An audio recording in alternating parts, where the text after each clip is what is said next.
Em xin mến chào tất cả các bác nhé. Các bác thân mến, hôm nay em mới đi làm cơ quan về và cũng tranh thủ ra thăm cái vườn chanh dây của nhà. Đây là toàn bộ cái vườn chanh dây năm thứ hai của nhà em các bác nhé. Và em cũng nhân tiện đây quay để giới thiệu với các bác về cái kinh nghiệm cắt tỉa tạo tán cho chanh dây năm thứ hai, để làm sao chúng ta tiếp tục có một năm có cái sản lượng cao và được mùa bội thu. Sau đây xin mời các bác cùng theo dõi nhé. Chào mừng các bạn đến với kênh của Đức Trọng Radio. Hãy bấm like và đăng ký để ủng hộ kênh của mình nhé. Và nhớ chia sẻ và tung chuông để nhận nhiều nội dung từ kênh. Ở đây là toàn bộ cái vườn chanh dây của nhà em. Năm nay đã bước vào năm thứ hai rồi các bác. Rồi em mới thu xong một mùa. Và hiện nay những cái cành cho ra trái đã cơ bản là đã tàn rồi. Và em mới cho anh em cắt tỉa để cho nó ra các cái cành mới, cho chuẩn bị cho cái mùa thu của năm tới. Đối với cây chanh dây có một cái lợi thế là cái thời gian thu hoạch của chúng ta khá dài các bác ạ. Chúng ta trồng một lần và chúng ta có thể thu hoạch trong vòng khoảng 2 năm. Và tuy nhiên thì không phải là chúng ta trồng một lần và cứ như thế là thu liên tục trong 2 năm các bác nhé. Và nếu được thu như thế thì bà con nông dân chúng ta trồng chanh dây đã có rất thuận lợi. Đây những cái trái cuối vụ các bác ạ. Hiện nay cái trái chanh nó không còn được bóng đẹp như cái thời gian đầu nữa. Tuy nhiên là hiện nay những cái cành đang còn quả em vẫn còn để lại để tiếp tục thu để bán chanh múc như các bác. Hiện nay chanh múc thì giá nó không được cao. Ngoài thị trường hiện nay chanh múc khoảng từ 4 đến 7 ngàn thôi. Còn đối với chanh trọn, chanh đẹp, hiện nay giá nó cũng đã khôi phục lên dần rồi. Nó nằm dao động từ khoảng 10 đến 12 ngàn một kg. Đối với cây chanh thì từ khi chúng ta bắt đầu trồng đến khi thu hoạch thì nó nằm tầm khoảng 4 tháng ấy. 4 tháng là bắt đầu cho ra quả bói các bác. Và thời gian thu từng lứa đầu của chúng ta thu được khoảng thời gian thu khoảng 6 tháng. 6 tháng thì cái dàn chanh của chúng ta, những cái cành cho ra trái nó sẽ bị rạc đi và chúng ta sẽ phải cắt tỉa lại cành. Thế đối với những cái cành để cho ra trái này các bác nhé, thì khi chúng ta thu hoạch, chúng ta hái hết các cái lớp trái này thì cái cành này chúng ta nó sẽ bị già cỗi và chúng ta sẽ phải cắt bỏ đi để cho nó ra những cái cành mới. Bản thân em thì cũng bận khá nhiều công việc nên cũng không có thời gian để làm. Và ngày hôm qua đã cho anh em cắt tỉa trong một ngày là xong các bác ạ. Rồi toàn bộ những cái cành già cỗi anh em cắt tỉa và xả xuống dưới đây. Hiện nay cũng đã đang héo rồi.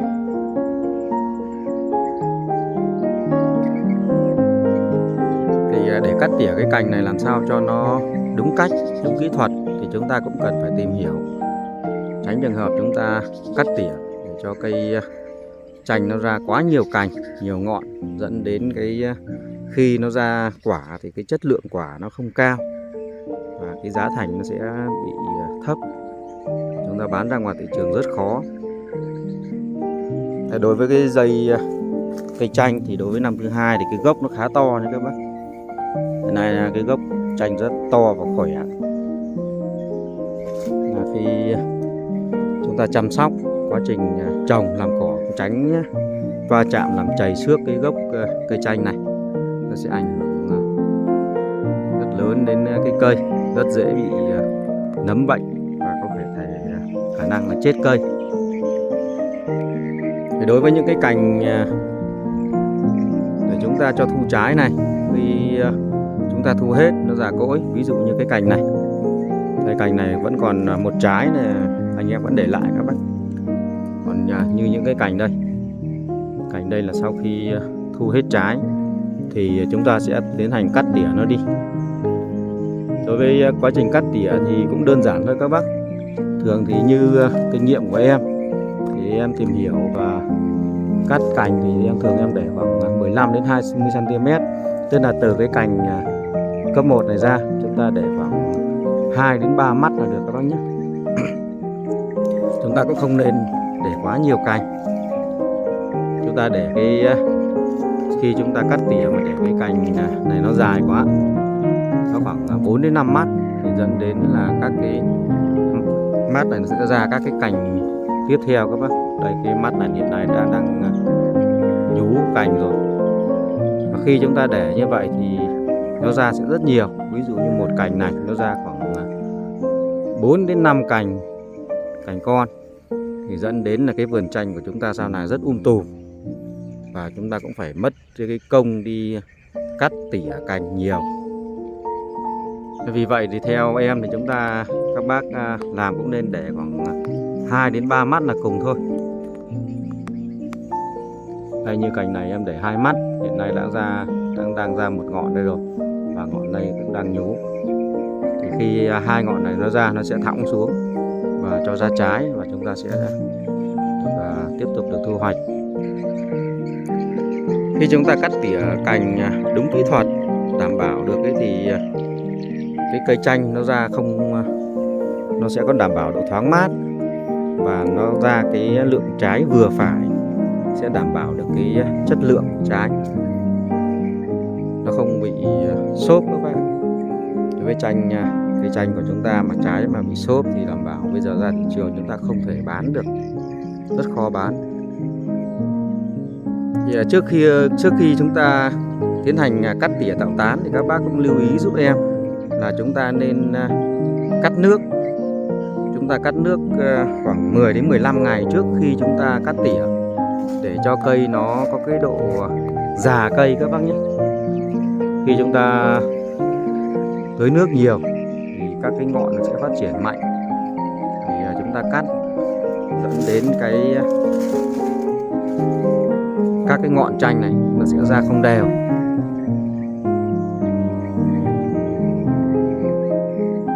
Và điểm lưu ý nữa là trước khi cắt chúng ta cũng không nên tiến hành bón phân. Vì chúng ta bón phân vào thì cây chanh nó sẽ phát triển rất mạnh về lá, và các cái cành của nó bị non. Khi chúng ta cắt nó cũng dễ bị nhiễm các cái loại vi khuẩn, nấm bệnh. Và đối với các cái dụng cụ để cắt, như chúng ta có thể dùng các cái loại kéo bấm cành, cắt cành, thì các bác cũng cần chú ý chúng ta sử dụng các cái dụng cụ cắt sao cho nó đảm bảo sạch, tránh trường hợp mà cái dụng cụ cắt của chúng ta nó bị bẩn thì nó sẽ nhiễm khuẩn vào các cái các cái vết cắt này, không tốt cho cây chanh. Và chúng ta cũng nên sử dụng các cái dụng cụ cắt sắc bén, để khi chúng ta cắt là cái cành chanh của chúng ta nó không bị dập. Đây anh em cắt là cái vết cắt rất đẹp các bạn, không bị dập nát. Thì đối với dàn chanh thì ở các cái khu vực nào mà nó bị thưa các bác nhé, nó thưa thông thoáng, thì chúng ta nên tiếp tục tạo các cành thứ cấp. Đây, như chỗ vị trí này của em nó bị chết mất một cây các bác ạ. Đây, cái cây này của em nó bị bệnh chết, và em cắt bỏ đi. Thì đương nhiên cái khu vực bên trên giàn này nó rất bị thưa thoáng, nên là em tiếp tục cho những cái cành thứ cấp, cành cấp 1, cấp 2 của những cái cây bên cạnh để bò sang, chúng ta cố định lại.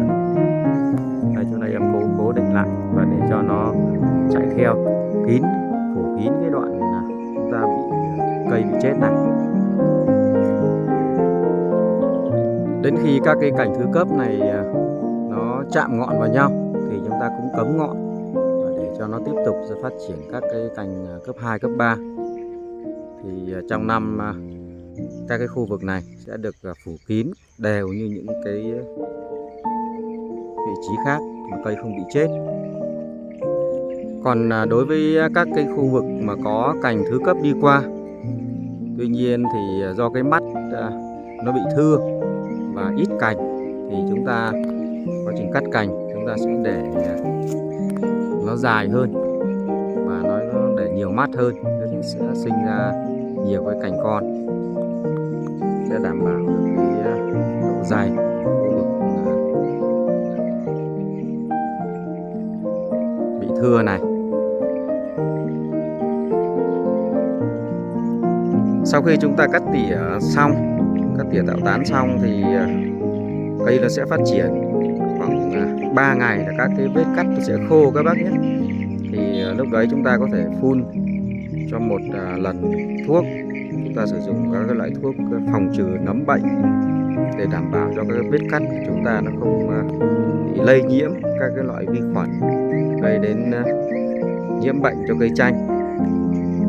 Và toàn bộ ở bên dưới giàn thì chúng ta nên dọn sạch cỏ và các cái cành chúng ta cắt thì chúng ta sẽ dọn sạch sẽ nó đi để cho cái vườn chanh đảm bảo sạch sẽ thông thoáng. Đây nhà em mới cắt xả hôm qua và chưa dọn được các bác nhé. Khi chúng ta dọn các cái cành chúng ta cắt đi thì nó cũng sẽ hạn chế được các cái mầm bệnh, các cái cành già cỗi nó lây lan lên cho những cái cành mới phát triển.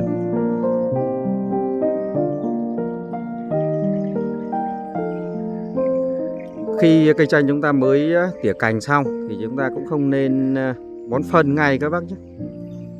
Và chúng ta cũng chưa vội tưới nước. Chúng ta để cho cây chanh nó phát triển một thời gian. Thường thì khoảng 1 tuần sau chúng ta sẽ tiến hành bón phân và tưới nước cho chanh. Vì sau khi cắt xong chúng ta sẽ hãm nước để cho cái cành chanh nó có đủ độ già, nó tức. Và khi chúng ta tưới nước vào nó sẽ phát ngọn ra rất đều. Nó sẽ đảm bảo khi chúng ta các cái ngọn chanh, các cái cành cây chanh nó ra nó phát triển đều và cho ra trái nó đảm bảo đều hơn. Và thường thì cắt xong từ 10 đến 15 ngày thì chúng ta tiến hành bón phân. Ở giai đoạn này các bác cũng bón phân nhẹ thôi, chúng ta không nên bón quá nhiều phân dẫn đến các cái ngọn non nó ra rất dễ bị sun các bác. Chúng ta bón nhẹ để cho nó phát triển từ từ.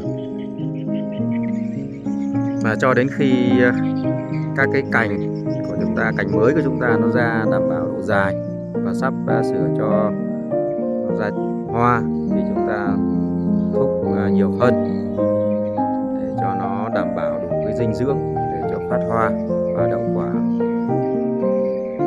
Và thông thường thì chúng ta thu ở giai đoạn năm thứ 2 thì cái sản lượng và chất lượng nó sẽ không được như cái vụ đầu của năm thứ nhất. Tuy nhiên thì chúng ta làm đúng kỹ thuật thì vẫn đảm bảo cho được cái sản lượng khá cao. Như thường chúng em làm thì ở năm thứ 2 thường thì một sào chanh một ngày sẽ cho hái được khoảng 150 đến 200 kg. Nó không được cao như ở năm thứ nhất. Năm thứ nhất thì cũng có nơi lên đến hơn 300 kg một ngày các bác ạ. Ở cái giai đoạn này khi chúng ta cắt tỉa cành để cho nó ra cành mới thì trên các bác cũng lưu ý giúp em là trên cái thân này các bác nhé. Trên thân mà nó có ra các cái chồi. Đây, các cái chồi đây là nó mới đang nhú các bác ạ, chứ nó chưa ra dài thì chúng ta cũng nên cắt bỏ nó đi. Chúng ta không để cho phát triển chồi ở dưới, sẽ tranh chấp dinh dưỡng với các cái cành thứ cấp ở bên trên. Và đối với các cái chồi này thì nó phát triển nó cũng không đảm bảo được. Và nếu để nhiều chồi quá cũng dễ bị xảy ra cái hiện tượng chết cây như các bác.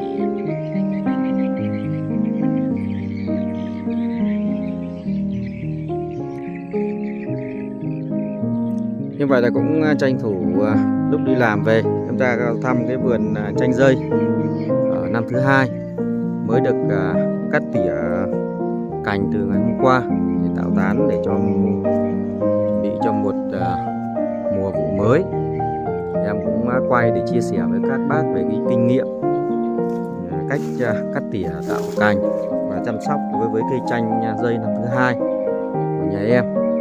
Em chia sẻ để các bác cùng tham khảo và ứng dụng vào cái vườn chanh dây của nhà mình. Em xin dừng video ở đây nhé. Em xin cảm ơn các bác đã quan tâm theo dõi. Em xin kính chào tạm biệt tất cả các bác. Hẹn gặp lại các bác ở video sau nhé.